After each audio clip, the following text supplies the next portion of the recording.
Can you hear me now? There we go.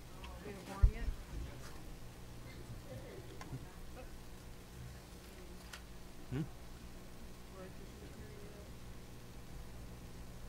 Okay. Okay. We're gonna have some treats in the back room for those that are interested pretty shortly. Donuts. Get the jokes going. Yes. We do have a quorum. All right. Here we go. Okay. Welcome to the September 13th, 2017 Criminal Justice Committee meeting. Roll call. Mr. Byrne, Present. Mr. Hess, Mr. Washington, Mr. Stauffenberg, Mr. Vickery, Mr. Tholen, Mr. McConnell, Mr. Scott, Mr. Snipes, Mr. Seroy, Mr. Einfeld, Ms. Evans, Mr. Payton, Ms. Dunbar, Ms. Parker, Mr. Duda. We have a quorum. Thank you. Mr. Chair- Wheeler, forgot you. Mr. Lear? No. Yeah. Okay. All right. I have no public commentary at this time. Need a motion to approve the minutes from August 9th, 2017. Ms. Parker, Mr. McConnell, all in favor? Opposed? So moved. Judicial, Judge Kramer. How are you? You want me to go up front? Yeah. Come on up. Oh, right over here. You're the winner. Come on down. How are you? How are you? Good, thanks.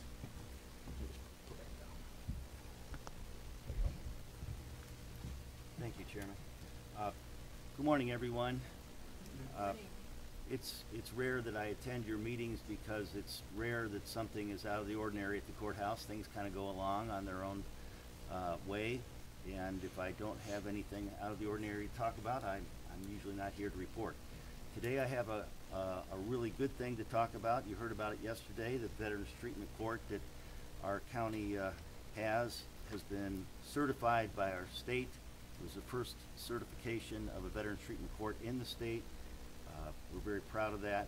I wanted to mention that we have a graduation tomorrow. We have 2 veterans that are graduating from our program, and we always like to see the county board members that can come be there and support them. They've been through a lot, and they deserve our support. So we're very proud about our Veterans Treatment Court. I'm really here to talk about something that we've observed very recently that has me concerned, and I wanted to start a conversation about it, and that is we're seeing an increase in our criminal caseload. This is not a criticism by any means. This is due to the aggressive efforts of our new state's attorney, and he's, if I'm not mistaken, on track to almost double the number of felonies that are going to be charged this year, and that's great. They have the resources in line to do that, but that affects our system, and a lot of that falls on Sandy Cianci, our clerk, but the greatest impact is on our public defender's office. And we had a situation yesterday where the judges have rearranged their workloads to be able to hear cases, hear jury cases. We have judges on standby. We have judges that have stepped up to meet this new demand. It's not a problem with the judges. The bottleneck is with the public defender's office. We had a case assigned to Judge Elliott, ready to go yesterday, involving a public defender assigned to that case. We also had a case in Judge Erickson's courtroom, ready to go. State's attorney's ready to go, but it's the same public defender that has got to be in 2 places at the same time. They don't have the manpower that the state's attorney's office does. So that case doesn't get to go. I'm talking about cases, but I'm really talking about is people. There's a person sitting in jail now whose trial was set, ready to go, who's going to wait another 2-3 months in jail that we're paying for waiting for that trial to come around again because we don't have the resources in the public defender's office to be able to put that case on. And this is something that's going to happen over and over as this increased caseload hits our system. We need to address this. I talked to our Chairman Wheeler this morning about starting a conversation about how we can address this, but it needs to be addressed immediately.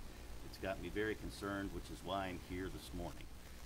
You can ask more questions of Public Defender Gus Regas this morning, but it's something that needs to be addressed, and that's why I'm here.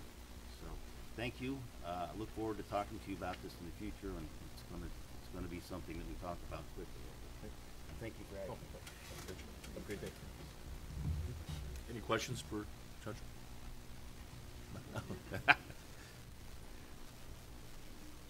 Circuit Clerk?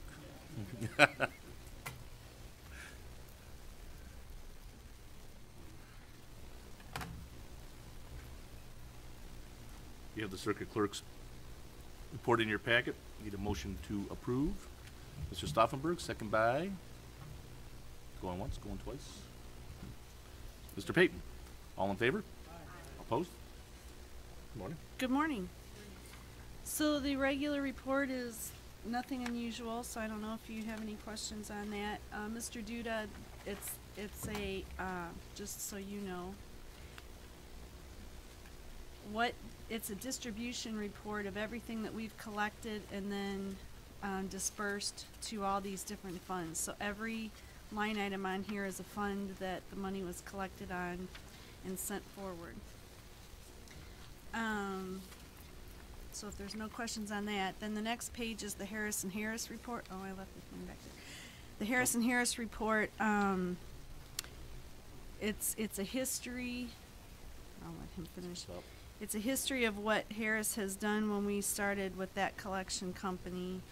The first page is the total inventory that we've sent to them. So we've sent to them 60,957 cases over the last several years since 2011, and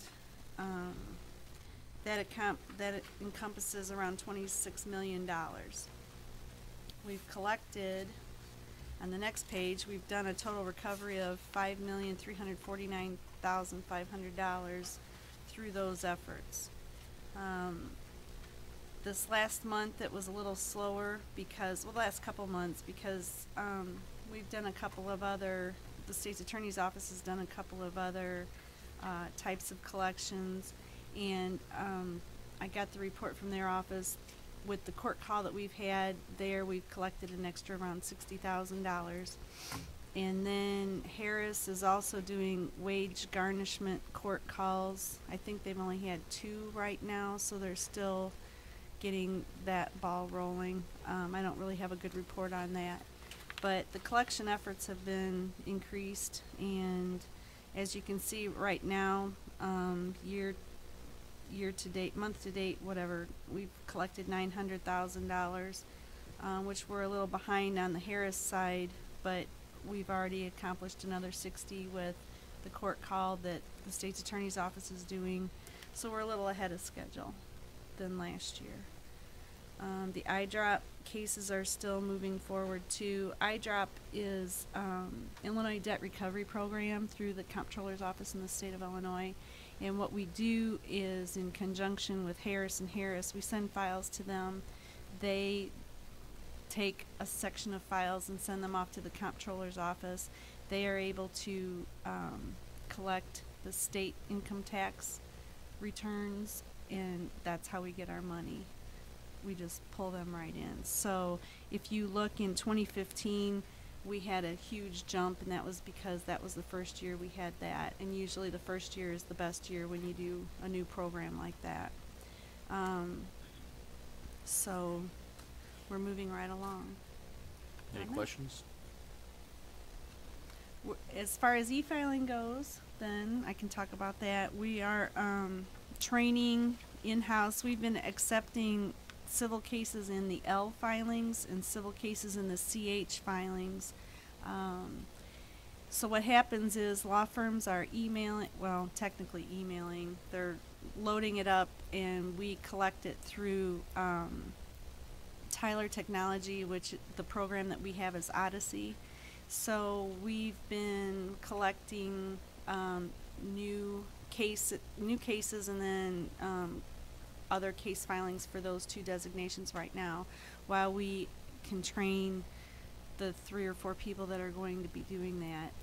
This week we had one case that they sent. It was a 500-page document, and we have to print those 500 pages off and put them in a file.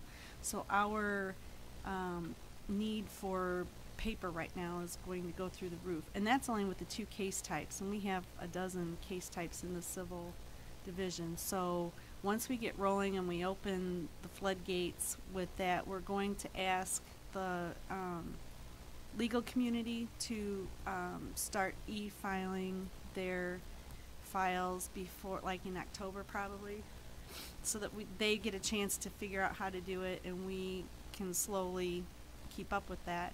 And then after the first of the year, when it's mandated by the state, then we'll be able to handle the pro se community as well.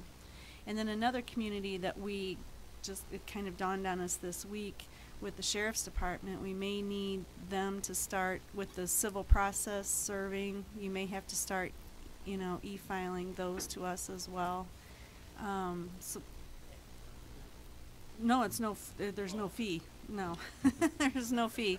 Well, because eventually, that's the way we're going to have to accept it. So, and then the other thing are the private process servers. I'm going to have to break it gently to them too, that they're going to have to start e-filing their responses as well. We have a couple of them that just, they come in and they hand us the paperwork and we process it like normal, but eventually they're going to have to e-file it as well.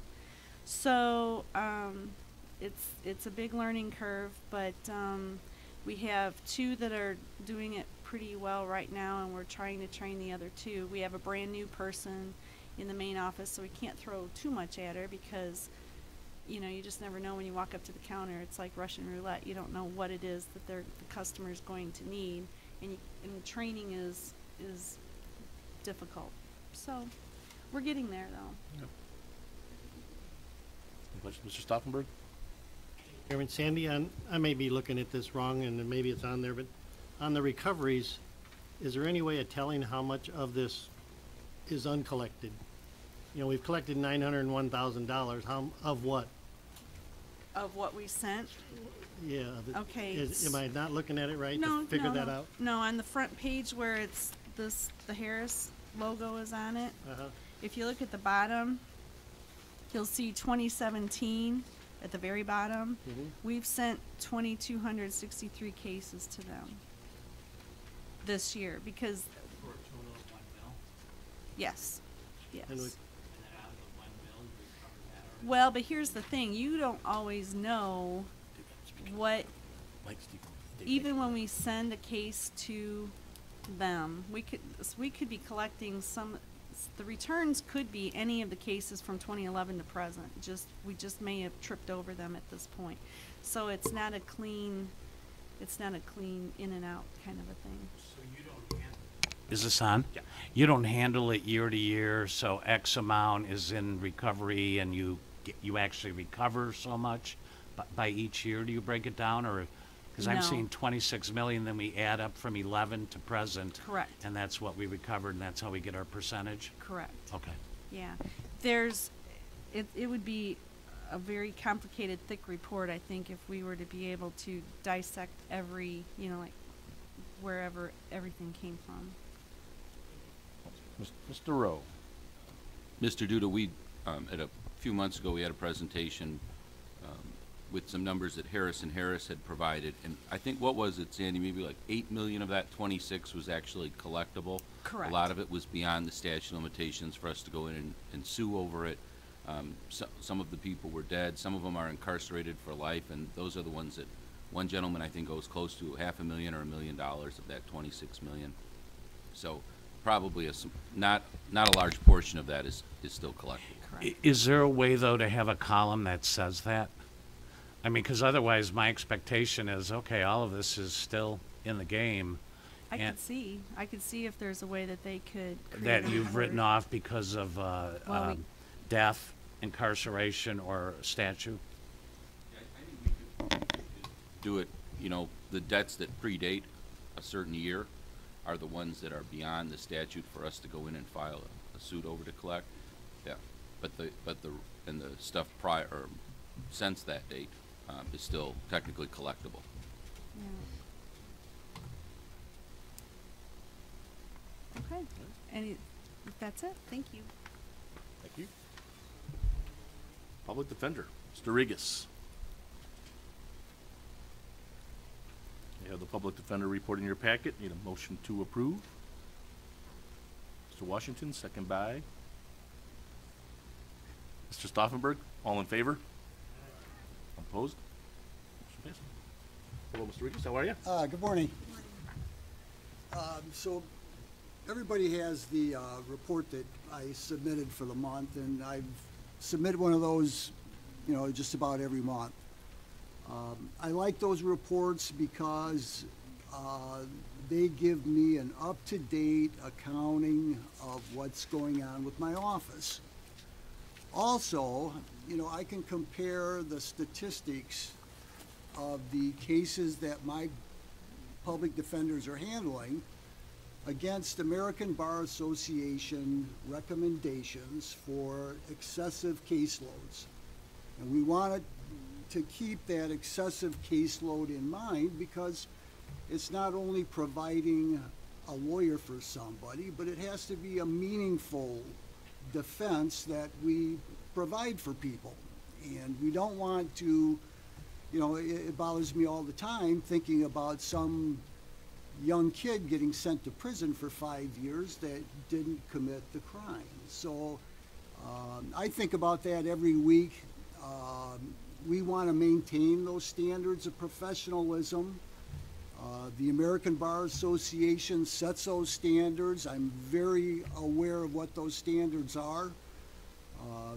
You know, I've worked at the courthouse and the criminal justice system for 40 years. I've worked in every area that's up there as an investigator, a traffic court, felony, misdemeanors, juveniles, and these American Bar Association standards are very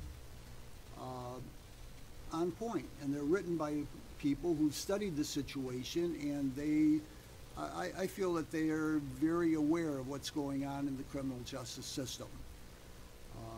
I know that I come in here every month and say that we're overworked and underpaid, and but I don't come in and say that I can't get the job done.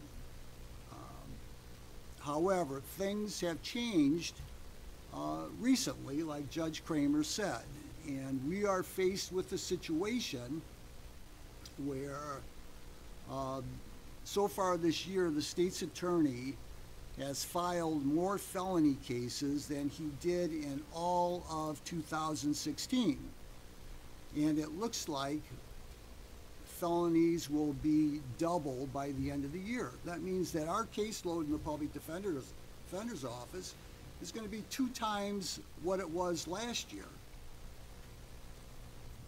So on top of that, the state's attorney, also his manpower has been reinforced by 4 new full-time prosecutors and an investigator. So I'm having difficulty in the respect that my office is faced with twice the caseload, and against the state's attorney's office that's been reinforced.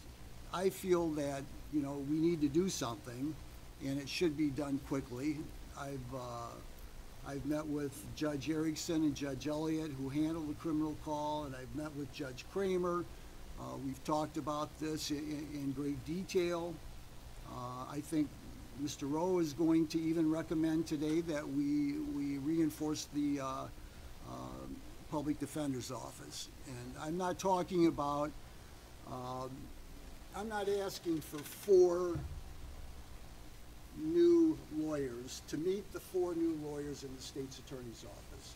I think I can get the job done for less than that. I'm asking for one full-time lawyer. I'm asking for one part-time lawyer. I'm asking for one investigator, and I'm asking for one secretary. The investigator is important because a few years ago, we had 3 investigators for the Public Defender's Office. Now we have one part-time investigator for 13 lawyers. And that's another thing that's covered by the American Bar Association. That period of time between the arrest and the trial is a very crucial time. And we need to have people that can communicate with witnesses, communicate with the client, and prepare an adequate defense is basically what it amounts to. And I'm afraid that people are going to look at our office in the future and say, as a matter of just plain public record, look at the statistics, Kankakee County is not providing the services that it should for poor people that are accused of crimes. Their staff is inadequate, they have no investigators, and I think, you know, it's like Judge Kramer says, this is something that we need to open for discussion and something that we probably should take action right away rather than wait till we have a problem. Because I don't want to see a situation where we have the public defenders that we have right now, 1 or 2 of them say, hey, look, this is a difficult, demanding job. It's not worth my time for the pay that I receive, and I'm moving on and I'm going to quit the position. That would put me in a really big bind. So I think we need some reinforcements. Is this perhaps something we should move the Finance Committee to discuss? I think we should talk about it here first, Mm-hmm. and ask as many questions as the committee feels appropriate. This isn't just a financial issue. Predominantly it is, but there's other things to consider. Mm-hmm. I did ask some questions. When are the criminal calls? Are they all in the morning, or is there in the afternoon, or are they predominantly one side of the week? I'm trying to get my head around the way this is set up. It depends. It depends on the what courtroom you're talking about. Every day we have the criminal call in the morning. Every afternoon we have a criminal call with a 1:30 custody call. Just about every other week we have a jury calendar where we do jury cases. On the weeks that we don't have jury trials, we're doing bench trials. And that's just the criminal call. Juvenile court, Monday, Tuesday, Thursday, we handle nothing but juvenile cases, and the demand there is increasing, as Mr. Rowe can tell you, that, for instance, 85% of the shootings that are happening in Kankakee are committed by juveniles. In addition to that, we have abuse and neglect cases of kids that we handle on Wednesdays. The juvenile judge handles the drug court call on Fridays. Every day of the week, we have what we call aggravated custody call, DUIs, driving while revoked. That's usually done in the morning, but in the afternoons, we have trials. Okay. So, I mean, we have a packed schedule. There's devoted people up there that are working. Sure. Have you seen? I'm not questioning that. I just want to get my head around what the call schedule was. Have you seen a decrease in the juvenile cases since the city of Kankakee disbanded their juvenile crimes task force? Not really, no. Haven't seen it? No. I had been told that there was a severe drop in the arrests of Yeah, juveniles. That's anecdotal. That was just coming out there. That was just. I wanted to ask you that while I was on the top of my head there. I know, I think we've closed out already, okay, this year over 100 juvenile cases. And there's close to, over 60 of them pending right now. So we're well on our way to doing 250 juvenile cases this year. Did, how many of the attorneys that you have working with you, how many are full-time right now? We have one full-time lawyer. Is that Burns? That's Burns. Okay. because you know, and I think we have talked in the past, and you look at the number of part-time that we have, I think it would make a lot of sense for us to balance what a having full-time PDs And would do. judging, yeah. And looking at the cost of that versus what we get out of that, because like Yeah. in the case of one employee who's on IMRF, he can only work, what, 600 hours a year. I'm sorry, what? One of your attorneys is on IMRF, and he can't work, but I think it's 600 hours a I think year. it's 1,000. It's 1,000? Okay. Yeah. I knew it was a number, but it was fixed. I mean, that's basically, Yeah. you know, half time, and that's eating up a lot. It just, you know, just in meetings, you know, you're carving out 5-minute, you know, billings, if you will. Sure. Time allotment. So, I think that if we can devise a system to address what full-time PDs would cost versus what you get out of it, and then supported by this, that might be like a parallel discussion to have. And I don't know how the committee feels about that, but if you have PDs that also have a private practice, which are they serving better? You know, that might be a legitimate question to ask from my point of view. And Judge Erickson mentioned that maybe we should, if we do hire additional resources, have a full-time public defender, and I have no problem with that. But you have to keep in mind, okay, that we're gonna offer the position at maybe $65,000 a year.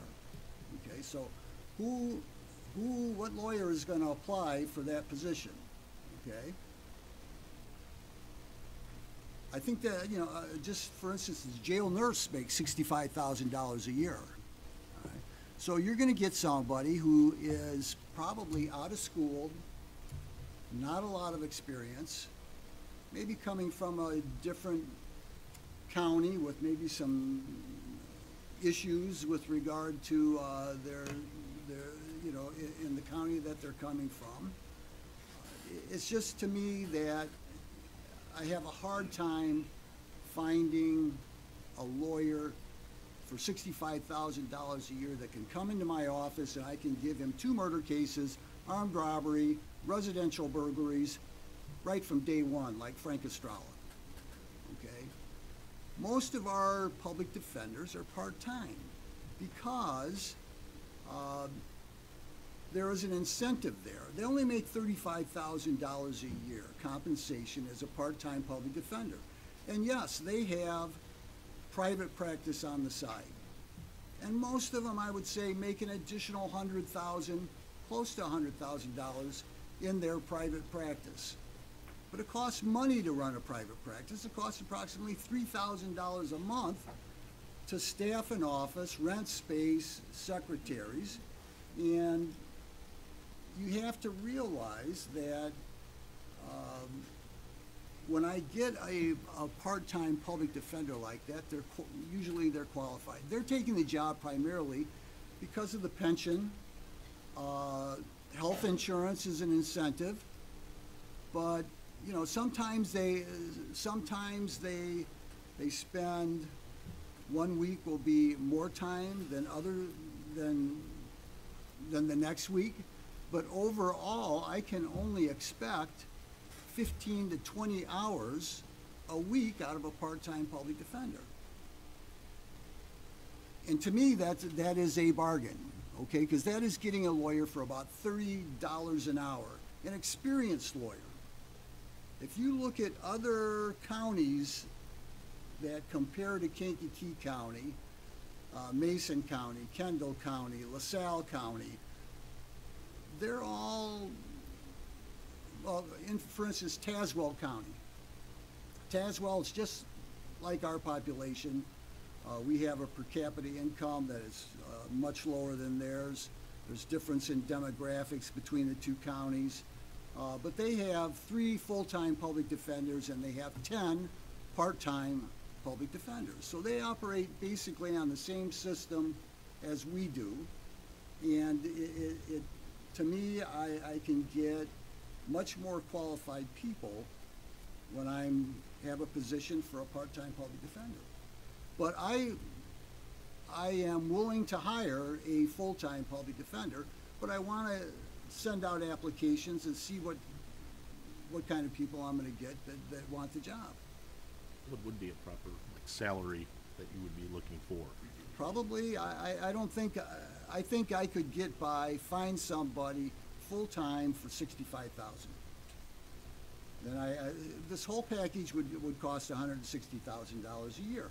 I would need a full-time public defender, full-time for 65, part-time for 35.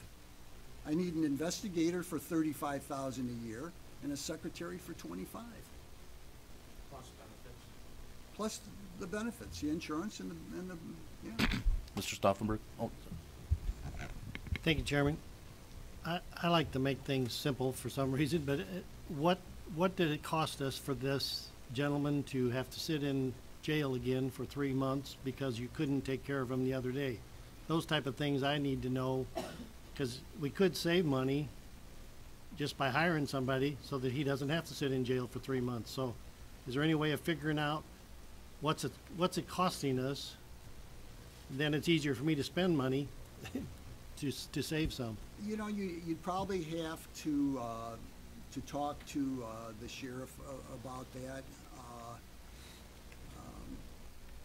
It just seems like recently we're running into this backlog, and the judges are taking some steps to relieve that. But that, you know, that doesn't happen frequently, where one lawyer has 2 clients in 2 different courtrooms. Okay. Usually we can get through that call and without that happening, but you know, it's feasible that it could happen in the future more often. And certainly with twice the felony cases being filed, we're going to have problems. Yeah, for sure. Thank you. Mr. Snipes? Thank you. Mr.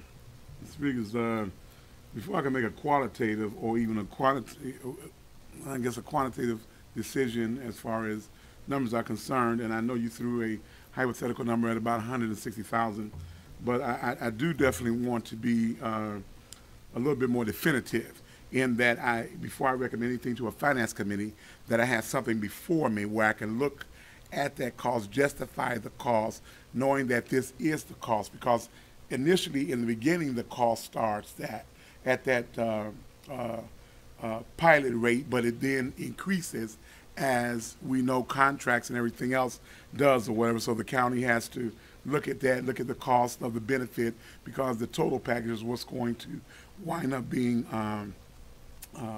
coming out of our pockets. I'm looking at, based upon your estimation of about $30 outside of Burns and yourself. If I'm looking at the other 11, you're telling me that it's about $330 an hour to basically employ these individuals, which is certainly well under what you would pay for one criminal case, because the moment you walk in the door it's $10,000, and as they say, your freedom will cost you. So as a result, I get the, I feel the pain, but I also need to know if there's been any ineffective assistance of counsel complaints, and I'm sure you're going to get a bunch of those. But if we can reduce those down to numbers so that we can see the justification of everything, I think we'll have a more clear view of what we're basically asking for, and I'll be more inclined to basically push your agenda, because I do think that is well deserving as far as that's concerned.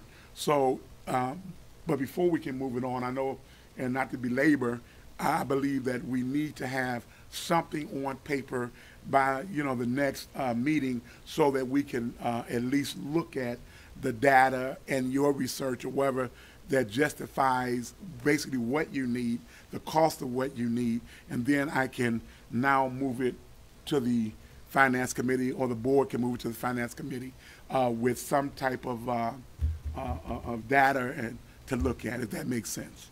Well, in a nutshell, when I say 160, I think that's pretty accurate, and I don't think that's going to be inflated over the years or anything. I mean, you have to look at, how the Public Defender's Office has chipped in and went along with trying to relieve the financial burden on Kankakee County. In the last 15 years, there has been no public defender that's received a raise, Actually, their salaries have been cut. In some respects, I think the last cut was like 10%.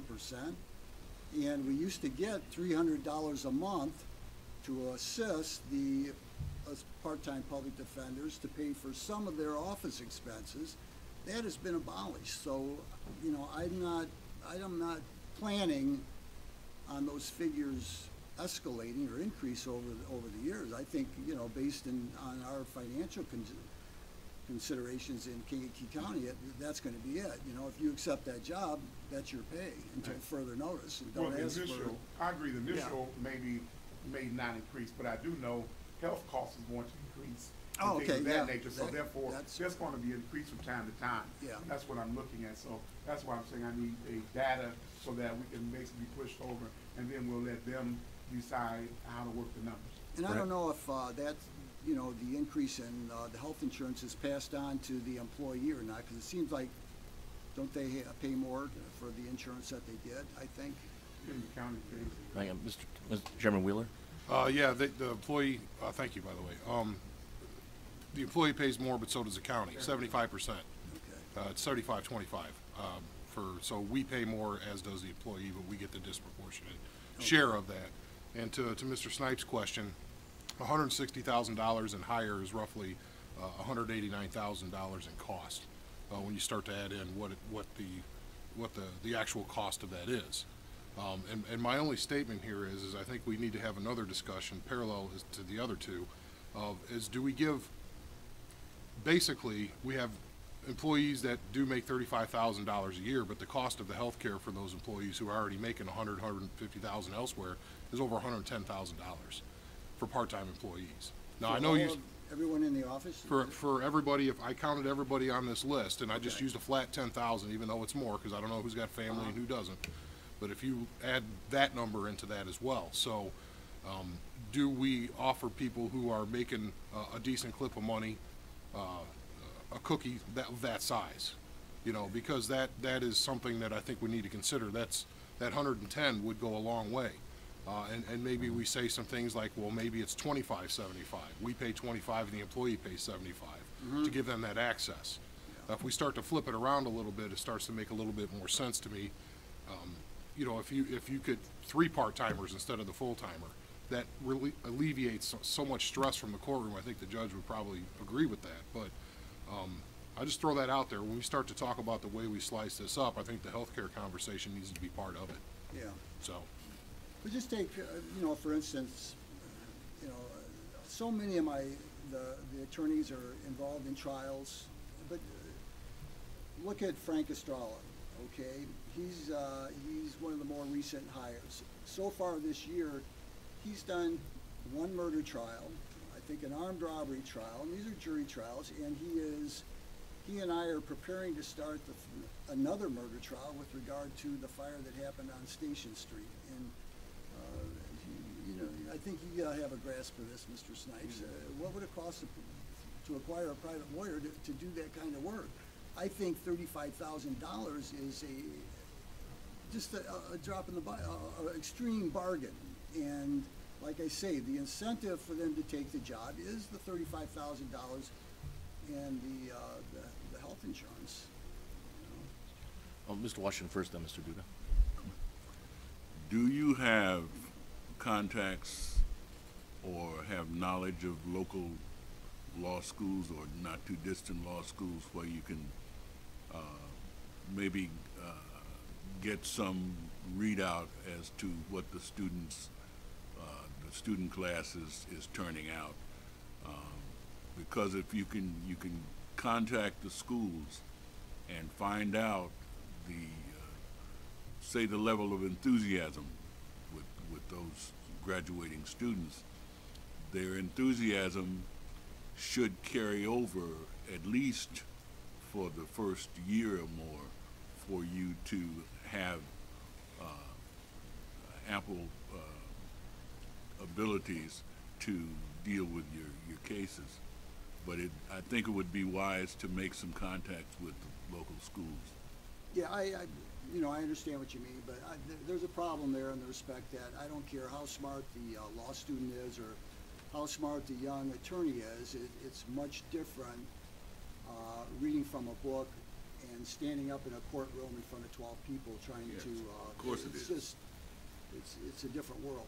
Of course okay? it is. Different yeah. type of pressure. when And you're I'm dealing not with real saying you just, people. I'm not saying you just grab any individual, but through contact with the schools and making contacts with their instructors, you can kind of gauge what kind of students you're getting and see if their energy and enthusiasm, along with their knowledge and abilities Makes up to, for that? Yes, to sir. make up for it. So, I understand what you're saying. Mr. Snipes, you hit on something that we all cringe at, and that's called IAC, Ineffective Assistance of Counsel, okay? I've been the public defender for 2 years. We haven't had any cases of ineffective assistance, okay? There have been some claims, but I feel that they weren't really significant claims, okay? So that's real fortunate, okay? And we want to maintain those standards, and Judge Kramer and Judge Elliott and Judge Erickson watch for those signals and signs on a daily basis, okay? When someone gets on the video or comes before the judge and say, hey, I haven't had sufficient contact with my lawyer, they get on the phone, they call me, and I call them on the carpet and address the issue as quickly as I can. Mr. Duda? Thank you. This being my first meeting, I guess I have some questions. You're asking for these positions, I understand that. It's clear to me the felonies have doubled.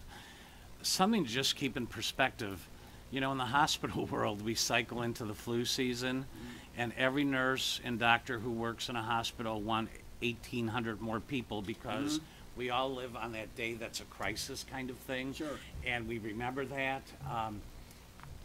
Is this a surge? I mean, we have a new state's attorney who is doing his job, and the department's doing their job. Is this a surge? And is this going to mediate itself after this glut? So that's one question. The second question, I don't know the financial way that all of this works, but I'm assuming this was never budgeted in the upcoming year.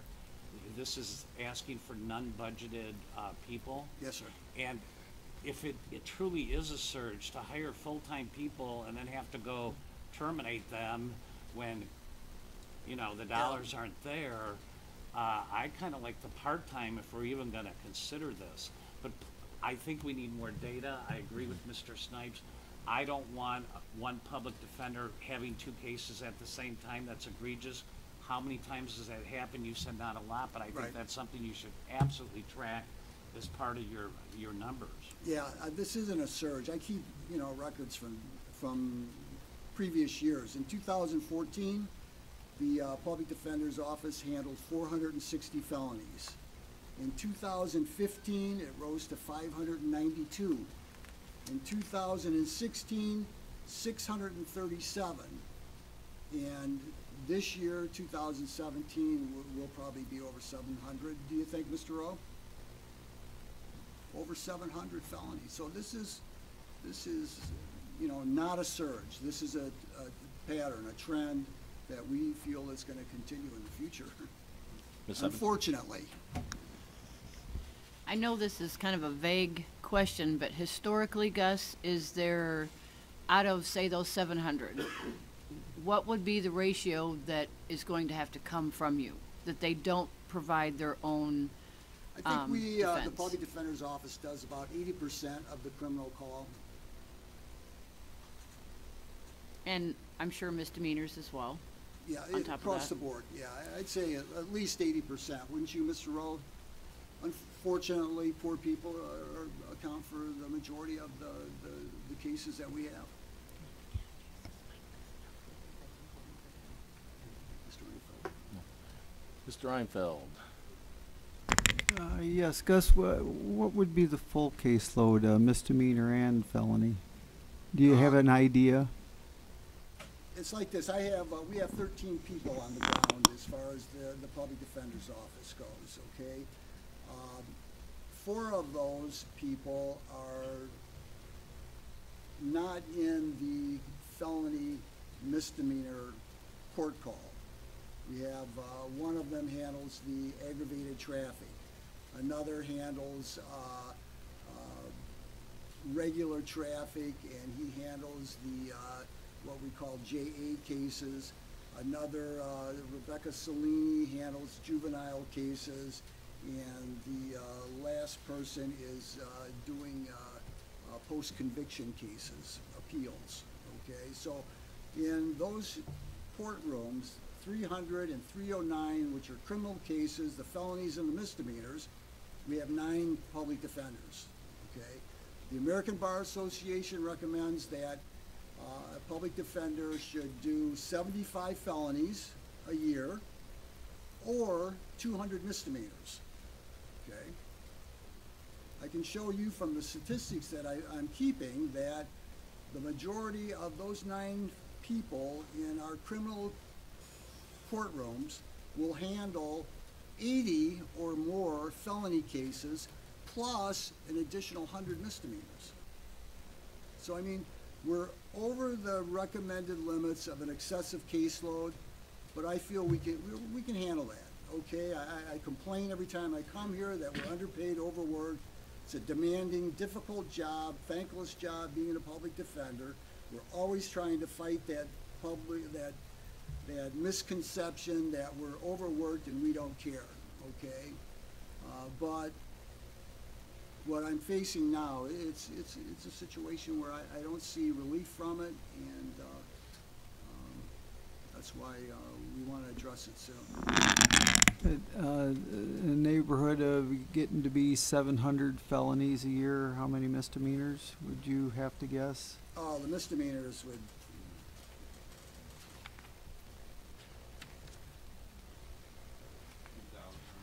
No, not that many. No, probably 1,000. Not even that many. Would you say, Mr. Rowe? Do you think it's more than that? Well, maybe not in your office. But I would say file. Okay, I'm talking about the ones that we close. Yeah. Oh. Perhaps at this point, I make a recommendation that you do come before the committee with a couple proposals in regards to cost, including benefits for each person. Mr. Chairman. I want to make sure that the time frame allotted is within what I think Judge Kramer was asking. I don't think he was asking for us to wait a month and make a decision to make a recommendation. I hate to say it like that. I think we have a critical situation from the judge's viewpoint, and I don't know if Mr. Rowe agrees. It sounds like Gus agrees. I think the committee agrees. Yeah. It sounds like I think there's a great amount of concern here. My concern is where does the money come from? Because it doesn't exist, and we're going to start to go into the negative again here, because after we got our last disbursement in January, things get tight again. Okay, so any money we spend now is less money that we have in January. The people in finance know this, but we have a situation we have to deal with. So what I think maybe instead of coming back here with that recommendation, Mr. Regas comes to finance with the need. We acquiesce to the need here at this committee, and then have finance work out the details. And I don't know if that sounds like a legitimate. Because I don't have access to how much it costs for health insurance. I couldn't give you. We can get that. Yeah, So you just give me what you got, and then we could figure it out. I'm just telling you what the bare minimum I think I can do, what I can get the job done. Perhaps come to finance with a breakdown of how much a full-time employee is with benefits, a part-time with benefits, and then address the issue with health care in regards to the part-time attorneys, and see if we can rework that deal too. I'll make the motion. Is there a motion?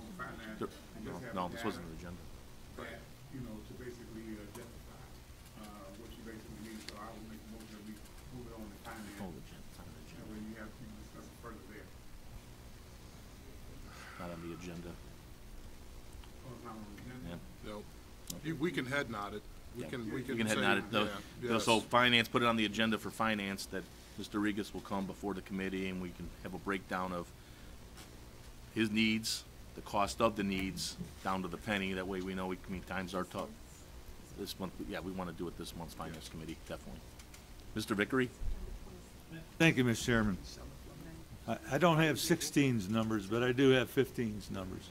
And there were 2 full-time And then the part-timers, 2 with family coverage, I should say, at 16,009. And we had, the rest of them were different coverages, okay? So it looks like right around 50,000 was benefits, plus FICA and IMRF. I've got the numbers, I just Okay. didn't total them up here, so.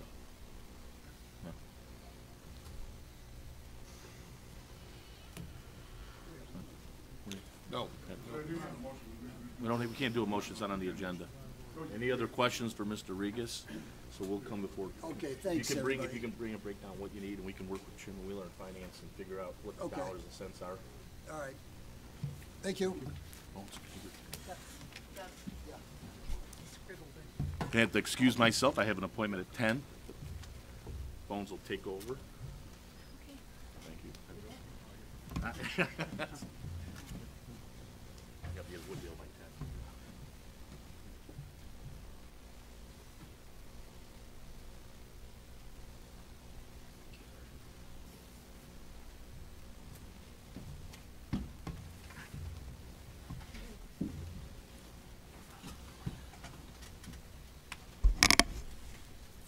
Okay, Mr. Latham, in your package, you have a copy of the monthly report from probation. Take a motion to approve. Ms. Parker, second by Ms. Evans. Comments on your report, Tom? Yeah, good morning. As you can see, 766 successful field contacts in August. A year-to-date, 6,659. 2,159 office contacts, which brings us to 16,263 to date. Total for the month is 2,815 contacts successful, and for the year, 21,137. You can see we did 137 drug tests, 1,200 so far.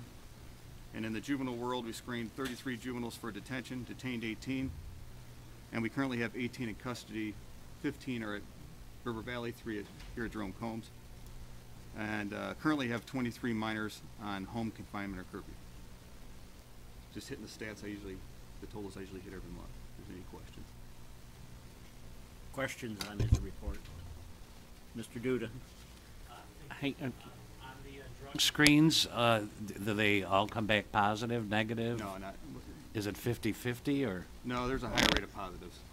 Yeah, I don't want to give you a percentage because that'll be a little off, but it is a higher rate. Unfortunately. Other questions or comments? We have a motion and a second. All in favor say aye. Opposed, same sign. Motion carries. To give you an update on our funding, state fiscal year 18, we received that notification last week, and the funding increased by about $20,000. What you could say with increases, we're funded at the same rate as we were for our 17 base. So that was good news when I was concerned of a 5% cut. So that was good news, and we know this on the amount, which it's been a little bit up in the air the last few years with the no budget. We also are receiving the grant aid on a little more regular basis right now. We received early August, and we received again Monday another grant aid payment. So every month, the last couple months, I'm hoping obviously that continues. We're paid through county fiscal year 17, so through November 30th of last year. Also, we're notified we are going to receive our grant that funds one officer in our sex offender unit through December 18th. So we have that. Now on to state fiscal year 17 grant aid that was on the agenda. We'll just give you a little bit of background. As many of you know, the general fund covers about 95% of my salaries only. That's all it covers. The other 5% is by grant revenue, and then all operations are from special funds. Of that 95% funded by the general fund, you receive a large portion of that back in the salary reimbursement, the grant and aid. In total, the general fund covers about 30%, or 28% exactly, of the cost of running the Kankakee office. All right, so, and as a result of operating on special funds only and delaying major purchases and extending out replacement schedules on things, we're at a point where I have to replace a few things. I have to get ahead of this a little bit. And this is where 17 comes in, the grant and aid. August 30th, our Kankakee office received notice that we're going to receive an additional exact $88,513.60. And grant and aid for 17 that wasn't budgeted. The state had funds at the end of the year, and we just received notice we're getting an allocation, an additional allocation. And this is where the replacements I'm talking about, we haven't purchased vehicles since 2008. These are vehicles that obviously they take out late at night all over the county, checking on people and things like that. They got to have reliable cars. We've held that off since '08. Our camera system in the annex is the oldest in the county. I think it might have been even used when it was installed. We have 11 cameras that watch the main hallways, our waiting areas, the parking lot, things like that. They're just going out. I think right now we have 2 people that can actually view the cameras because they're going out. I appreciate everything Trent and Josh have done. They're over there all the time trying to troubleshoot and help us out with no cost. But Trent even said it's just to get to the point where you can't fix and replace. These cameras are very important to us. Obviously, our building's not secured, which is uncommon for a probation department. Even smaller counties are usually located in the courthouse, which is secured. So to be able to see what's going on around the building is very important. Computers, we're at the point we need to replace computers and monitors. We put that off. Given I appreciate everything Kevin's done to piece that together for us, but we're at the point where we got to replace some of those things. And not to get too deep into this, because I don't have, the sheriff could probably speak to it better than I can, but there is, here in the next couple of years, the radio communication system that we use, that all law enforcement uses, is going to be replaced and upgraded, I should say. Which means we have to replace all our radios, our equipment. Early estimates are $2,500 or so for a portable radio. I don't know what the cost for a mobile unit in a vehicle is going to cost, but it's going to be expensive. We have to replace everything. And then obviously, another concern I have is Senate Bill 2034, which is bail reform, and our pretrial program that I've talked about to this committee before. It's going to increase our caseload. In addition to the talk you hear about all the new cases being filed and the impact that's on the PD and the state's attorney and the courts, we supervise those individuals. Our numbers are going to increase also, but the pretrial is kind of a separate animal. And so I've chosen this time to talk to the state and communicate with the state about additional positions. Maybe I'm foolish for doing that, but I think that's my conversations I'm having with them, and that's the route I'm going with that right now. I'm having a meeting at the beginning of October about this, specifically in Springfield. So that said, getting back to the $88,000 that was not budgeted that we received, that I think was a gift and it's very timely. I would like to use that money. The plan is to use that money to purchase 2 to 3 vehicles and replace the camera system. And I'm not asking for additional dollars from the county. I have to say that replace the camera system, I don't think should fall on the department head and individual departments and other reasonable safety measures. I don't think that should, but again, where's the money come from? We have this, and I'd be willing to put it towards that, to replace that computer system, or the camera system, sorry, and to replace those vehicles. At no cost to get that done. The other purchases, computers and different things, I have to worry about. Mr. Stipes has the question. Yeah, I really have no problem with, addressing the need, and with the additional windfall of the 88.5. I would probably like to know, just for accounting purposes, and then also for the ability to justify if someone was to ask what was the dollar amount, and to make sure that we are offsetting the cost at no additional cost to the county. Mm-hmm. The accounting part of that, being in perspective. But I do believe that, not to belabor, because I think it's well worth it, other than just the head nod from here, that can be explained to the finance committee, mm-hmm. checks out. I don't sit back and see a problem with it. So I would just probably move it straight on to them, and I don't think there should really be a problem, since it's an additional windfall.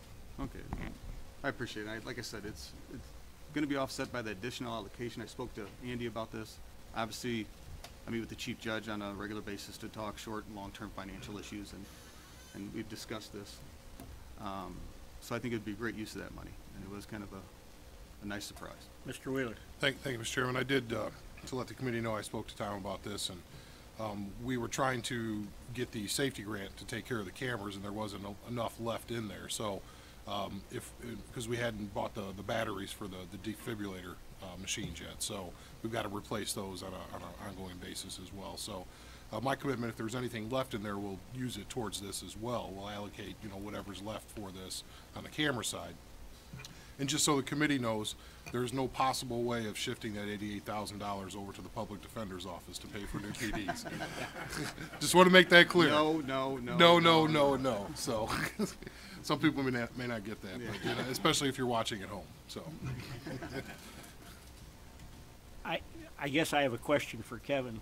Kevin, the system that's there, is that going to be able to be updated, or are we going to have to install everything new? Or are you talking about the camera system or Yes. the computer system? The camera camera system system. are dealt through the sheriff's department. So Trent, okay. Trent would know more about that. Am I on here? Yeah, it's extremely antiquated. It was there before I even took my position, 6 or 7 years ago. It's very old. We can't even remote in from here anymore. We have to go on site with a monitor, and they don't even make that type anymore. We got 2 quotes from Reuter who put it in initially, and I've left that with Tom at this point. Another important part of that camera system is, and Trent, you could probably speak to this better, is they can see it here. Look at our cameras from here. at One of any the time 2 they want. brands, correct. Yeah. We would be able to, yes. So if there's a situation, they can check in real quick. Kevin. I believe the strategy that we've done at the county here is all public safety offices have been going through the sheriff's system. Kind of unifies things. They have the one head unit or the server room where everything feeds back to, and they can monitor. And while it's expensive, it's actually a little bit cheaper than trying to have standalone systems. Currently, everyone is on the one that we have now. The courthouse, we can view the courthouse, we can view here, the jail, everything on one, except for 189 East Court and the annex at this point. And we'd be able to have more stations that can view the cameras. Correct, yeah, an unlimited number of licenses, so all the probation officers could have it at their desk if they wanted to with this new system. And monitor hallways and waiting areas and things like that, so that's important. Okay, Kevin. Oh. Which I don't recommend that until he addresses the second part. What he says is the updating of the workstation, because then you're going to create. He has older machines. Then one thing's going to cause a problem with the next thing. And First things first. Any other questions or comments on this? None? Okay. And that's, Judge Kramer spoke about Veterans Court graduation. Drug court graduation is Friday, October 20. I lied. That's it. The drug court auction is Friday, October 27th at Knights of Columbus. You can call me if you need any tickets or anything like that. But then drug court graduation is December 1st, 10:30. So that's a little ways out, but to give you a heads up for that. And we'll send out emails, reminders. Any other questions or comments? Thank you. Thank you, Tom. Next up, State's Attorney's Office, Mr. Rowe. In your package, you have a copy of the grand jury report. Take a motion to approve. Mr. Snipe, second by Mr. Payton. Good morning, Jim, again. Good afternoon. Quick questions and comments on your report. You need a motion to approve. We did. We did. So you can see on there, it's, I think we're up to 505. That was through the August grand jury. I think it shows 7 murders in the stats. Some of those are old. One was I think from the 80s, maybe it was, in Bradley. So that's included in there. Those are the numbers charged, not the numbers committed this year. I think we've had 4 this year.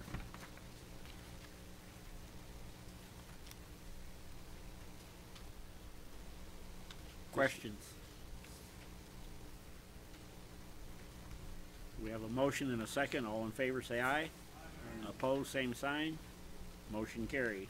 just to address some of the staffing questions, I know there's been some questions about how we were able to hire some additional attorneys in the state's attorney's office. So first I want to say that the state's attorney's office did not get a budget increase this year. The budget amendment that the board approved restored the funding to last year's levels.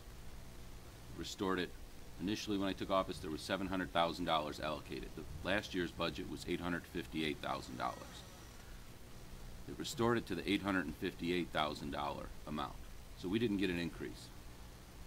In fact, 2016's budget was $858, but I think the actual expenditure was $866. So this year I still have just a few $1,000s under what it cost to run the office last year. Additionally, when you look department by department, only 3 departments have less today than they had than their 15 and 16 actuals.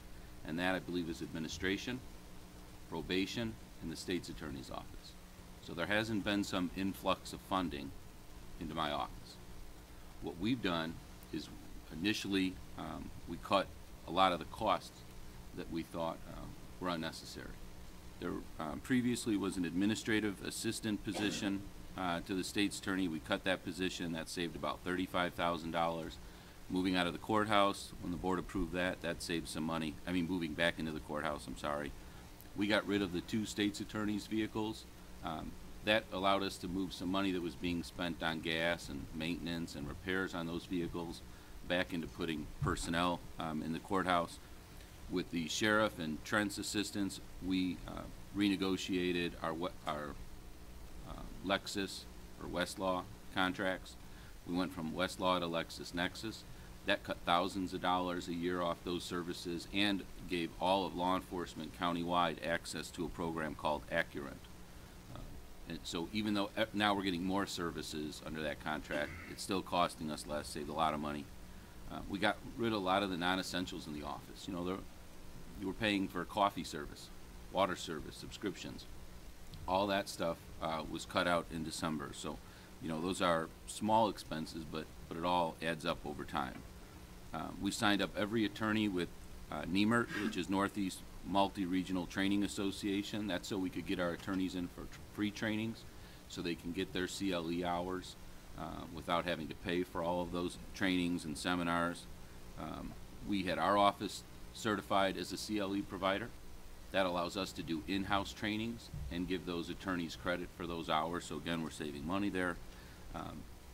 Instead of sending, for instance, the treatment courts, drug treatment court, veterans treatment court, those are national conferences that you have to be certified by in order to keep those. Instead of sending everyone on our team to Washington, D.C. for that, we sent half there and the other 2 went to Peoria.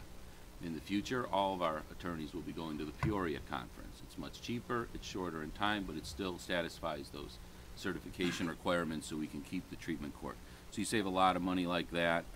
We restructured our internal mileage and per diem reimbursements. So we're saving a little bit on that. As of December 1st, we're eliminating all the non-essential cell phones in the office. Every employee, because the offices, because they weren't at the courthouse, right, they were out on Schuyler. So if someone had an issue at the courthouse, they had to be able to reach the attorney. So they had cell phones. Now that we're back in the courthouse, we're going to be able to eliminate most of those cell phones. That'll save about another $8,000. We had to replace some of the computers. With Kevin's help, we've got computers that are refurbished models, but they came with warranty, so they're just as good as new ones, just quite a bit cheaper. We've started working with the circuit clerk's office on those collections. I don't know if you mentioned it, but I think during the amnesty month, there's like $100,000 that was collected just, you know, during that 1 month. So that was a good bump to see revenue come into the county. We got that $100,000 grant from Illinois Criminal Justice Information Authority. Of those 4 attorneys Mr. Regas was talking about, that's paying for a full-time prosecutor and that part-time investigator. So that is completely grant funded, and they are restricted to complex narcotics cases. You're talking drug-induced homicide, some of the investigations that KMAG and your detective bureaus work on. Yes, sir. Mr. Duke. Is that an ongoing grant? We usually, when you get money from ICJIA, it is renewed annually as long as we meet our numbers. So as long as the funding source remains there at the state level and we meet our numbers, it should be. We've been more aggressive in our asset forfeiture collections. When KMEG or the agencies recover cash or property, vehicles at a drug arrest, we seize that money in those vehicles, and it goes into local law enforcement. The 12.5% of that also comes into the state's attorney's forfeiture fund. We got a grant from the ASPCA to cover some trainings for 2 prosecutors. We're doing victim impact panels with the DUI offenders, which is generating some money to cover DUI prosecution expenses. Went over with the circuit clerk's office again, the fine and fee orders, so we make sure that when someone's convicted that we're assessing the maximum and an accurate amount of fines. And our VAWA grant, we've been real aggressive with our grants. Our Violence Against Women Act grant, that's for our sex prosecutors, that went up by $16,000. Victim Witness grant went up by $15,000 a year. That allowed us to move one of our attorneys part-time onto that grant to prosecute sex cases, which freed up money in the general fund. So we were able to pay for another half of an attorney to come in under our general fund. So when you gave us that $158,000, that wasn't a bump. That was putting us back to baseline. And that's what allowed us to bring in these additional attorneys. In order to bridge the gap so that we have enough prosecutors to prosecute these cases, because remember, the state's attorney's office doesn't handle 80% of the cases that come in the courthouse. We handle 100% of those cases. And we don't handle them after they've been filed. We have to handle them from the time that police arrest the person, through all that investigation process, working with law enforcement to get to a point where we can indict them. Then we have to have grand jury and indict them. And then it's on us to obtain all the discovery and tender. The defendant doesn't have any obligation to give us any information other than plead not guilty and demand trial. So the majority of that work is on our office. That's why we're going to have more staff members at the end of the day, probably than any public defender's office. And that's consistent nationwide if you look at any county. So in order to bridge that gap, we're using our state forfeiture funds. I know, like as the sheriff's doing now for his vehicles, we're doing the same. We're tapping into some of those asset forfeitures, the money that we take from the dope dealers, to cover the prosecution of the drug prosecutions. Gang violence fund to cover the expense of the gang prosecutors that we're doing with the gang civil injunctions that we have pending. And then federal forfeiture funds we're using to work with the coroner on his Narcan program. We've used that with local law enforcement. We're doing a lot of training with that money. That money cannot be used for personnel. So that has to be used for either training or stuff. And we're looking for opportunities where when we spend money on something, it either ends up reducing our caseload somehow on the prevention side of things, or it makes the cases coming into our office easier to prosecute.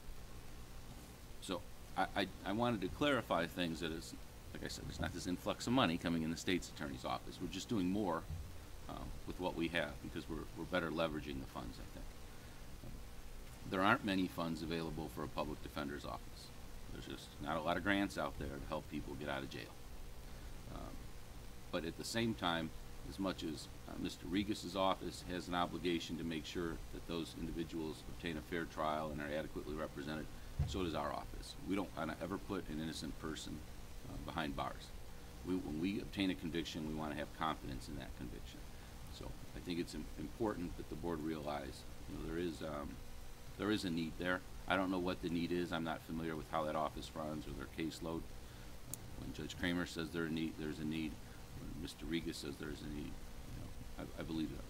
I believe that. And you know, scheduling is another thing. An attorney had two trials up on the same day, but those cases are scheduled by the attorneys and according to the judge's calendar.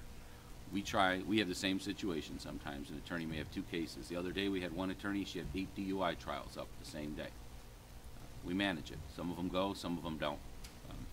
You know, it's as much of a scheduling problem sometimes, I think, as a staffing problem.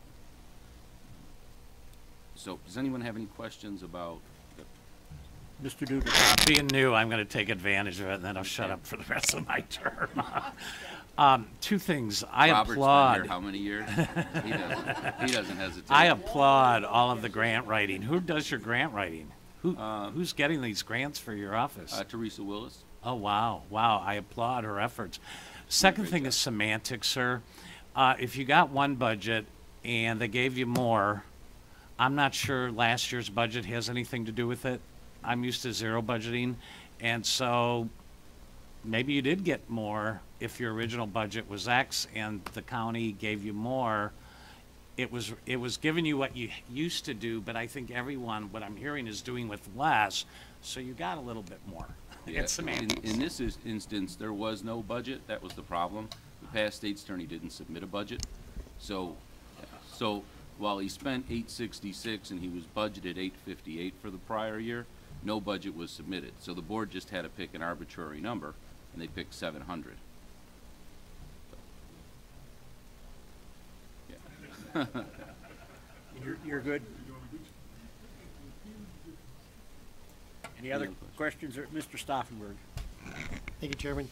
Jim, I have a comment. It has always bothered me that we take care of all the criminals that come from every village in the county, come through the courthouse.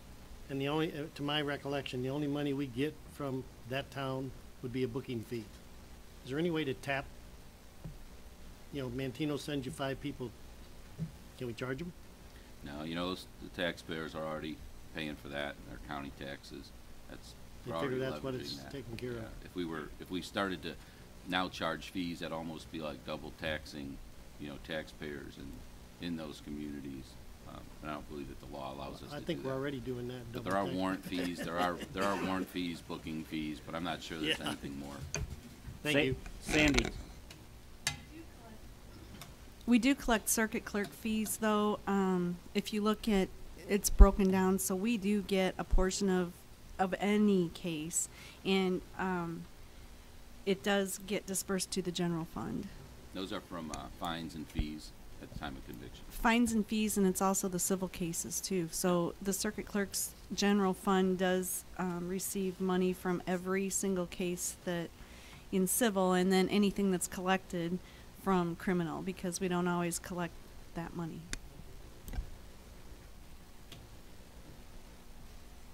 Any other questions or comments? Last thing is that Juvenile Justice Commission, just quickly. Law allows the state's attorney to initiate a Juvenile Justice Commission in a county. It requires the participation of probation, the public defender, the county board or chairman, and who am I missing? Sheriff's Department, sorry. Sorry, Sheriff.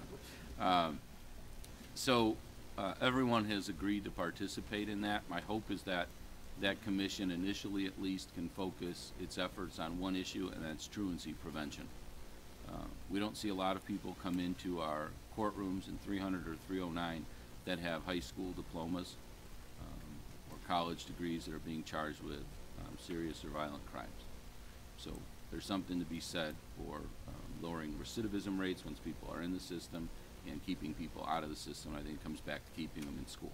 So if we could increase our efforts on the truancy side of things, I think we'd be well served in the long run. There's no expense connected to this Juvenile Justice Commission. The idea is actually to bring community providers to the table and leverage resources that already exist in the county to address the issue. Mr. Wheeler? Thank you, Mr. Chairman. It seemed like a no-brainer, and we were ready to pull the trigger on this for the full board meeting, but I thought it was appropriate that even though there is no money being allocated, that it would bring it to the committee, criminal justice, so everybody could give the blessing, and then we'll just move forward in putting a nominee, if you will, on the executive committee agenda this month. So it's a chairman would appoint. And I guess one question is, where do you expect the meeting at? TBD, or We could meet, maybe depending on the time of day and the day of the week, we could probably do it at the courthouse, second floor of the county building. Okay. We'll find a space. We'll find a spot. Okay. That's all I had. I want to make sure the committee signed off on this. This committee did before we send it a nominee to executive. Questions or comments on it?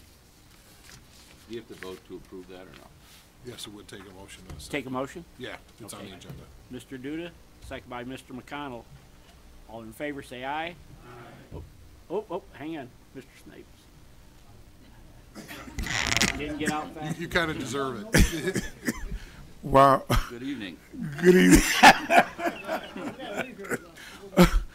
while you have done a plausible job as far as the reduction and I guess the recrafting of the creative accounting of the office, and certainly is noticeable. I just want to say I'm looking for you to do it again next month. Thank you. Thanks.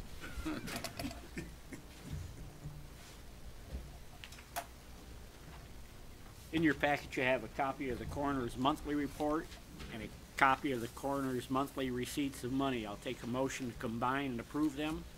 Mr. Snipes, second by Mr. Victory. Comments on your report, sir? Numbers are pretty well steady as they have been.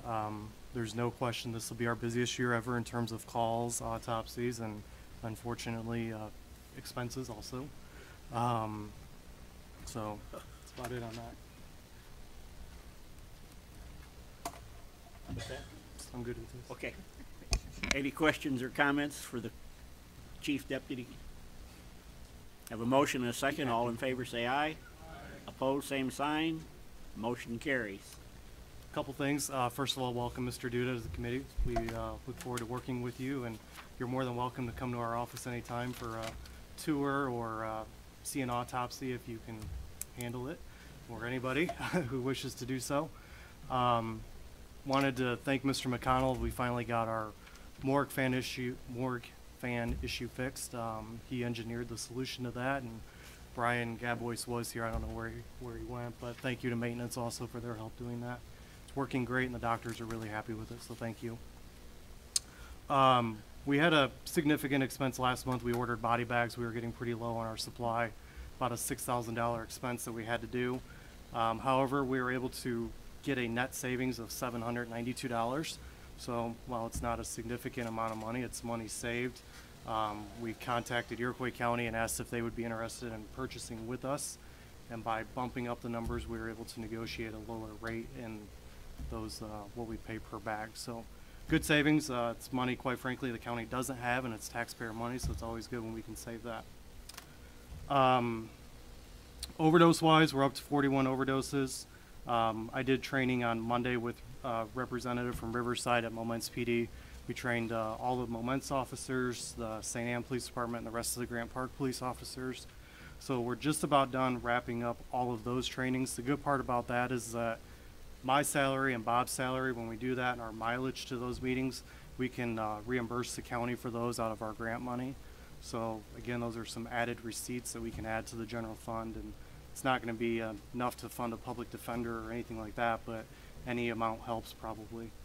And one thing the Riverside person said I thought was interesting is, of our 41 overdoses, we've had 23 police officers save lives of people who've overdosed in this county this year. So that's, realistically, we could be at 64 overdose deaths. But even more staggering is this year alone, our 2 emergency departments in the county have had over 600 ED visits of people whose chief complaint was a drug overdose issue. So imagine what we could be if it wasn't for the work those people in the emergency departments do and the police officers out there every day. So kudos to all of them. And Mr. Lear has a question. You have a question? Yeah. Thank you, Mr. Chairman. You're referring to 41 overdoses.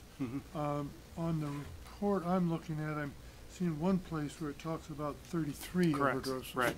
So there's 33 there under accidental. If you go up to where it says suicide, there's 2 overdoses there. And then the remaining numbers fall into different categories. For example, drowning. Could be drowning as the primary cause of death. However, cocaine intoxication could be a significant contributing condition to it. Or motor vehicle accident could be due to heroin intoxication or something along those lines. So they fall in other categories. Final thing, the opioid form. I don't know, did you guys receive something in the mail, an invite yet? Not yet. No. You guys should be receiving an invite in the mail. I know they went out last week, so that should be coming within the next day or two. I emailed Diane this morning and asked you to pass that out to everybody, so I know you'll do that. It's September 25th at Olivet at the Wisner Auditorium, 6 o'clock. An expert panel, some people in this room, the sheriff, state's attorney, and others in the community will be there to discuss the opioid problem and what their office is doing. And then at the end, we hope to have an open mic session where people can ask questions to the experts on the matter about what they're doing and what they see and what they want to do in the future to combat the issue. So, hope to see you there if you can make it. Is the Wisner building gonna be big enough? We hope so. If not, we have kind of an alternative plan to move to the Fine Arts Center if we need. Because I additional know when, space. Mr. Rowe had that over there, it was scheduled for the Wisner building. Right, and they moved and we us, had to yeah. move it, and it was moved at the last minute, but there was no signs up, so. If that happens, we'll make sure we get something up Okay. to where we can. So. Any other Any questions or questions? comments for the coroner's office? No? Okay, thank you. Thank you. See you next month. Oh, I have, anybody not tech savvy, I have those brochures here. If anybody wants one, so I'll just pass them to you because I know you know. I already got it in my book. Sheriff. In your package, you have a copy of the monthly report from the sheriff's office. Oh. After coming here for so many years and seeing a black and white cup in that office, that's kind of hard to, I know. to take. You know, that's. Former sheriff and I did have our differences. Anyway, you have a copy of the report, and I believe everybody should have got an email yesterday of the report too, so take a copy and motion to approve. Mr. Vickery, second by Mr. Stauffenberg. Comments on your report, Sheriff? Yeah, we're still working through the kinks to try and get these to you in a timely manner. I apologize that they got to you yesterday instead of Monday. We'll work next month to get them to you the week before. Hopefully they'll get to where they need to go. However, there is one in your packet, and there is some on the table there if you don't have it in your packet. On the corrections side, the first part of that report, as you can see, we're averaging 94 more out of county in August of 17 compared to August 16. Through August of 17, at this point, we are $2.4 million ahead of where we were last year. And the cost of, obviously, with additional revenue and additional detainees, there are additional costs, but those are significantly minor in comparison to what we're bringing in. So we're happy about that. One of the things that, and we've talked about this, everybody that's come up here has talked about it, from the chief judge, and one of the things that I think sometimes we forget when we talk about how this affects, how the lack of representation affects everybody, and it does affect everybody. Every department that's here has some skin in the game when it comes to these arrests, and how that affects us is, if there is not adequate attorneys, that affects our local jail population. And if you look, our local jail population, even though our average is around 220, in July our average was 241, and in August it was 252. So now, and I think Mr. Duda asked about trends and if this is a surge. We won't know. With the additional filings, people are having a difficult time. If they can't afford an attorney, they normally can't afford to post bond. So they are in jail, and obviously that is a cost to you as well, or a cost to the county when it comes to having to house these individuals. So they're where they need to be, in jail. But with the addition of all these cases, sometimes the lack of adequate representation, that does affect us. And I can tell you, and the only comment that Mr. Regas made that I would challenge is the cost of our nursing staff. I believe that our nurses are paid a fair wage, and it takes a special person to work in the medical department in a corrections facility, and they do a heck of a job. And ICE, of all people, have complimented us numerous times about our medical department and how good they do.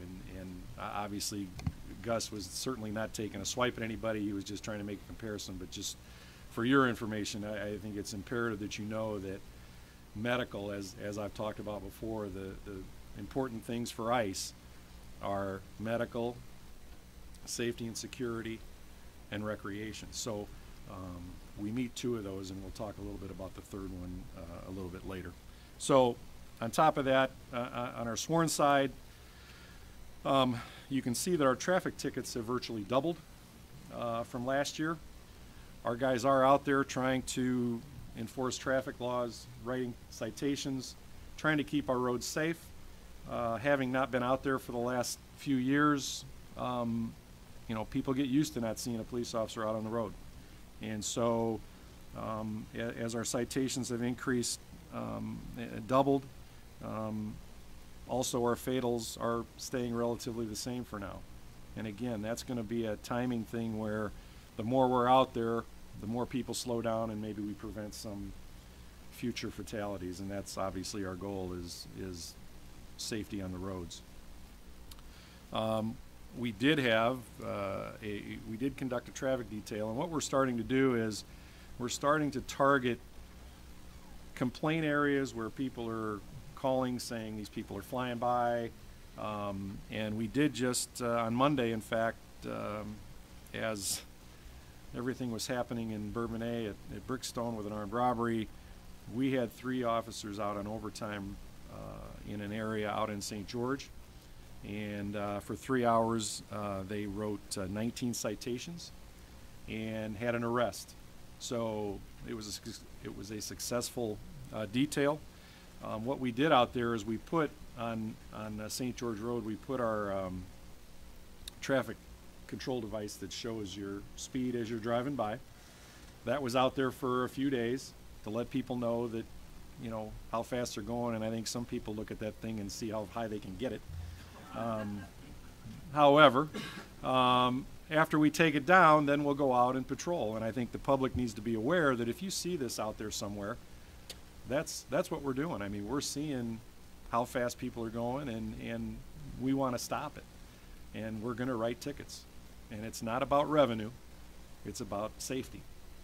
Safety for you, the driver, safety for some other unsuspecting driver that may not be speeding. We saw, you know, how bad the issue was in Beecher a month ago. So it's not about that person who's breaking the law. It's about everybody else who's out there following it. So, Mr. Wheeler. If this is the same situation that we had spoken with on the phone, I could kind of show you how this really worked in a lot of different areas. A citizen called my office saying, I've got a problem. That was it. Yeah, and we sent letters to the state for IDOT about flashing lights and stop signs, and they said, because it's a state road. So we tried to go that route. IDOT really wouldn't get involved with it. We had previously, we were the ones who put up the flashing light at Route 1 in St. George Road. So when I called up the sheriff and I said, hey, what can we do out here? And he said, we can put the sign out there. And the resident was just giddy. And so after, what is it, probably a week or two, you gather the data. So this is how it worked. The public called the county board reached out to the sheriff, and then we got a resolution to a situation and hopefully send a clear message. It's not about revenue. The guy didn't call up saying, hey, I got to wait for you to make money. You know, he says, I got a problem. People are going to get killed out here. And so, and it's good to hear that it's resulted in that. So. Yeah, and in addition to that, even those areas of problem, you know, speeders, you know, we also target and we map where our fatals are occurring. So we're able to kind of focus on those areas as well. So you'll see those continue, you know, throughout the year as much as we can with staffing, but we will, you know, continue those. So just so you're aware. Our calls for service this year, as you can see, are up by 700 compared to last year at this time. That's a lot. Our guys on the road are basically going from call to call. And we have other responsibilities to include 700 or 7,000? I think 700. Oh, 7,000. Yeah, calls for service. 7,000. My fault. Yeah. So yeah, that's significant. That is absolutely significant. Our arrests are up, and so our guys are out there doing what they can with what little resources they have. So I can't speak enough about how great of a job they're doing with what they've been given, and they just go out and do it. And I know that you guys, you know, are aware of it, but I just want to reiterate how happy I am with what they're doing. One of the things down in the third section under revenue, and this is just and I'm still working on the civil process numbers because those are a little bit hard because there's money coming in as far as being billed and all that, so I don't have a final number on that. But I can tell you that one of the things that we did increase when we did this fee study was our fee to take bond, which is different, and Mr. Stauffenberg alluded to the booking fees. That's different from the booking fees. The fee to take bond is paid for by the individual. So let's say we have a new arrest come in, his bond's $100. For years, based on our study by an outside auditor, that number was $13. So it would not only cost you $100, it would cost you $113. Well, now that number has been increased based on the fee study, and it's 46. So based on those numbers, back in December and January, we collected $407.33 because remember, we cannot hold these individuals because they can't pay their fee to take bond. That's been through the courts. There's been a lawsuit filed, not in Kankakee, but because we were doing it right from the beginning. But there were counties out there who were saying, your bond's $100, but if you can't post that, or if you can post $100, we need another 13 or 20, whatever their bond fee was, and they were literally holding those people without making them pay their bond fee, and the court said we can't do that because that's not officially part of the bond. So we were doing it right from the beginning, and now that they're increased to $46, in June we brought in $3,129 in bond fees, or a fee to take bond, and in July we brought in $4,318. So those numbers, while in the big picture of a $25 million budget, don't sound all that great, it's still additional revenue. So those are things, and that's the reason that we did the fee study. So it's obviously paying off. Questions on the report? Mr. Wheeler. Maybe not a question, just more of a statement. What's not readily available here is the costs associated, and I wanted to compliment and commend the sheriff. The costs have been kept in line, very much in line. Overtime has been severely reduced. We all knew that it would take a lot of OT to get this going, and it's something that we continually monitor. So the hard work, attention to detail of the staff and yourself is appreciated. Well, and that's a credit to the guy back there in the light blue shirt, Chief Kautwenzu, and his assistant chief, Rob Schultz, have done outstanding work. And I brought this before, and I know, Mr. Duty, you're new here, but the ICE standards for us to meet ICE, I'm sure you deal with standards all the time coming from the hospital, but our ICE standard book is about this thick. So, you know, for what we've done in a short period of time is, you know, I don't know that anybody will realize the impact that they've had on helping everybody in this county. So we're, you know, that's, anything else before we move on? Okay, we have a motion and a second. All in favor say aye. Opposed, same sign. Motion carries. I addressed the jail population, so we don't need to really talk about that. We'll continue to monitor that. The one thing that the jail administration does is that they do notify the state's attorney, and they do look at lower bonds of individuals, because if a guy's got a $100 bond and he's been here for 3 weeks, the likelihood of him getting sentenced to 3 weeks in jail is probably slim to none. So they do a good job in notifying the state when these people are here for an extended period of time on low bonds. So we're trying our best to reduce that jail population as best we can, our local jail population.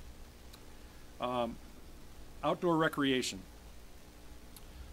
As I mentioned, those ICE standards, obviously for those of you that have been through our jail, that is one standard that at this point in time in our life we will never meet, because we do not have outdoor rec.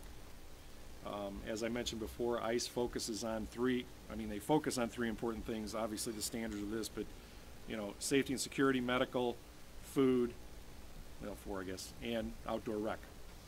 I am going to start coming up with some ideas and plans and cost of what it would take for us to establish an outdoor recreation area along the Phase 3 portion here as you come in.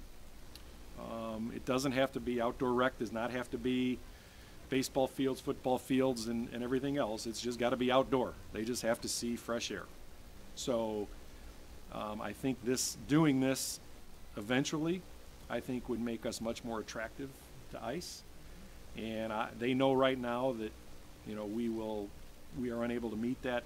And literally some judges are moving detainees around to places that do have outdoor rec, of which of the jails in our district, Kenosha County in Wisconsin and Pulaski County in down southern Illinois are the only two that really have outdoor rec. So obviously we're not going to break the bank. We're not looking to spend millions on this. We're looking at a low number to make this work. However, that low number has to involve safety and security as well. So, Mr. Vickery. Hang on here. Yes. Okay. Got it. Yes, Sheriff, is this ICE only? Or would it be the whole? Well, I think the feds, the marshals, would prefer outdoor rec as well. It's one of their complaints, but it's not a standard. It's not something that they focus on. But it would affect the marshals. And while we have it, it would be really a carrot that we would be able to take away from an internal thing to discipline our local inmates, give them something to look forward to, or take it away when they don't follow our rules. So it would involve everybody. Thank you. Mr. Duda. Sheriff, is there a capacity, like with this outdoor fence, this is pretty much what you're going to put up, can you... It's not a wall. Not a wall. That's good. Can you increase your capacity then for ICE prisoners or detainees or whatever they're calling them? Yeah, we would be much more attractive to ICE to have outdoor rec. And I thought you might have been getting to a number outside, and that would be something that we would deal with internally. But yeah, it would make us much more attractive to ICE. Mr. Vickery. Just for Mr. Duda's information, it's better for us when we have more ICE than others. Is that correct? Just Cook County, actually. Okay. Feds and the marshals pay the same. Right, but that population mix. Oh yeah, it's better. The higher the ICE. Oh yeah, that's my perception. No doubt. Is that correct? Well, I mean, the U.S. Marshals pay the same amount. Cook County is low, but we only have, 19, 20 guys from Cook County. So that really doesn't affect us a whole lot. But yeah, ICE and the feds both pay $80 a day. Thank you. And we pay for our own local. And we pay for our own locals. Bus drivers, I think, is the next item on the agenda. And again, that is going to be a quick issue. ICE, as many of you know, on Fridays, ICE gathers here from outside of our county, including some that we have, and for deportation. And we transport them at this time to Gary, Indiana, to the Gary, Indiana airport. ICE provides 2 buses, and at this point they provide the drivers. They would like us to be able to provide the drivers. We have our own buses right now, our own local buses, but they're not, I mean, the ICE buses, I don't know if anybody's seen them, but they're like Greyhound buses. So the certification that our drivers need is a passenger endorsement, and we are having some deputies and correctional officers go through that process. And what that'll do, it'll do 2 things. Number one, we don't have to buy any buses. That's number one. Number 2, they will then, for us to drive the buses, they will then reimburse our salaries during that transport. So we're going anyway with them, so that would reduce a little bit of the cost of us going. The cost for getting their CDLs or their passenger endorsement, I don't believe it to be more than $100. So we may end up spending about $500 by the time it's all said and done. And we have both correctional officers and deputies who are one step away from getting their passenger endorsement on these buses, so it's they don't have to go through a whole big process. So, and we don't have to buy buses. And Staffing. staffing. We've completed our interviews. As you know, we have lost three. We lost 2 deputies and one of our chiefs. The Merit Commission has completed interviews. We have started backgrounds, and we are going to hire 2 as soon as the backgrounds are complete, which we've talked about for a number of months, and it's just been a timing issue. But those are going to be lateral hires that we don't have to send to training through the Police Training Institute that are already trained. They'll just have to go through our FTO program to learn our policies, procedures, learn our roads, and things like that. So, and the last item is the moving of our January 10th meeting. We have New World training in here that week, and this room will be full of computers.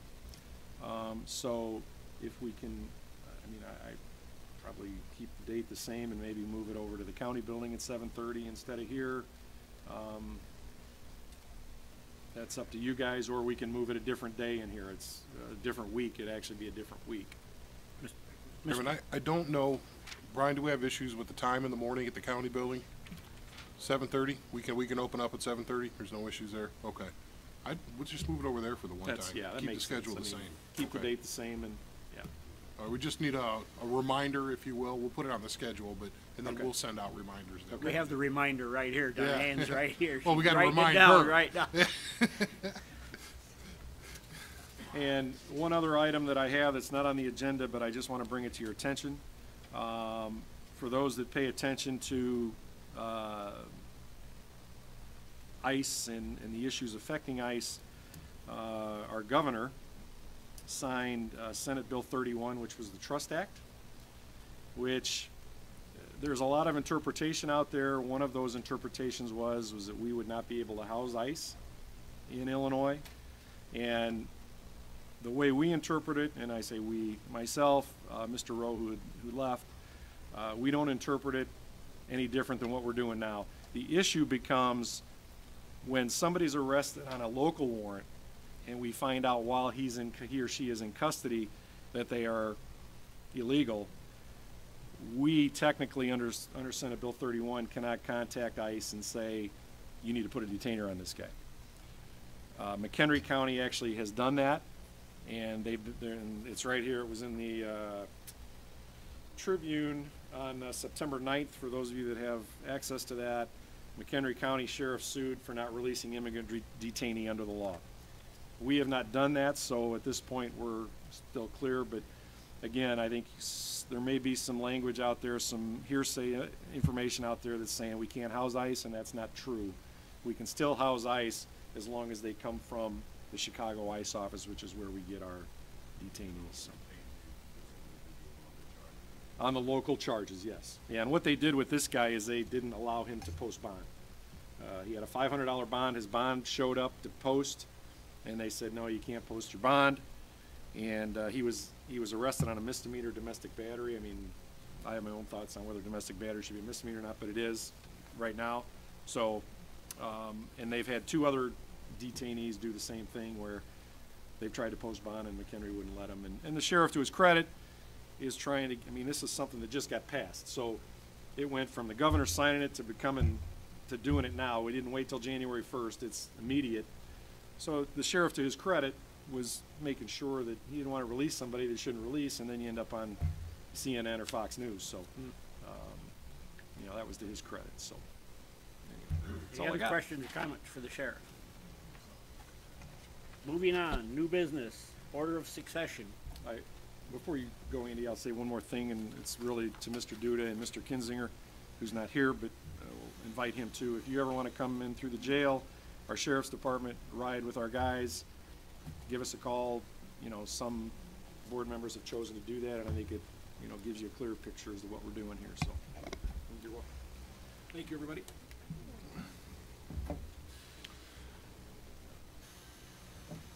Thank you. This is pretty simple fare, but this order of succession in the event of a disaster, we were looking at this document, and it actually named the succession order by name of the person. So when we did this before, some on the board may remember we had to do this some years back, and it actually named the individual. So we have to clean that up and make it by position. So that's really all we're doing, is bringing back here for the motion and approval, and then send it to executive and then on to full board. That's the process. So it's chairman, these disasters are a scary thing, obviously, if they happen. Even scarier to know that I would be in charge if such a disaster occurs, but there are very competent people that are there right there to make sure that things go right. But in the event I'm unavailable, it goes to vice chairman, chairman of finance, and then chairman of PZA. Mr. Washington making a motion. Mr. Duda second. Questions, comments, discussion? All in favor say aye. Aye. Opposed, same sign. Motion carries. Is there any other old or new business? Mr. Hang on. Mr. Gadbois first had a comment. I only want to just make sure everybody understands the courthouse is going to be having some work done in the dome, in the interior of the dome. I got approval yesterday from the Historical Society in Springfield to go ahead and move forward with this. I've notified the painting company and the scaffolding. We're going to scaffold the third floor all the way up into the dome. We're going to be redoing some of the painting that's been deteriorated by the lightning strike that hit that roof. This stuff's going to take place. I've met with Judge Kramer, the sheriff, all the players that are involved all know what's going to happen. So this is going to start taking place here shortly. We'll be bringing scaffolding up on Saturday and try and get this thing scaffolded. We will stay functional. So that was one of the requirements of this project. So this is going to be an ongoing project. We're hoping about a month. Right now, the way it stands, it's about a month project. So everybody's aware. I just want to make sure that this committee knows what's going on there. So, yeah. All right. Thank you. Mr. Vickery. Actually, this did happen, but it wasn't because of a disaster. It was because of disaster drills where the chairman had to be at one place, the vice chairman at the other. So the finance chairman had to assume responsibility for about 15 minutes. Okay. So I just wanted to pass that on. Anything else to bring before the committee? Take a motion to adjourn. Ms. Parker, second by Mr. Washington. All in favor, say aye. Opposed, same sign. Motion carries. Parker, Washington.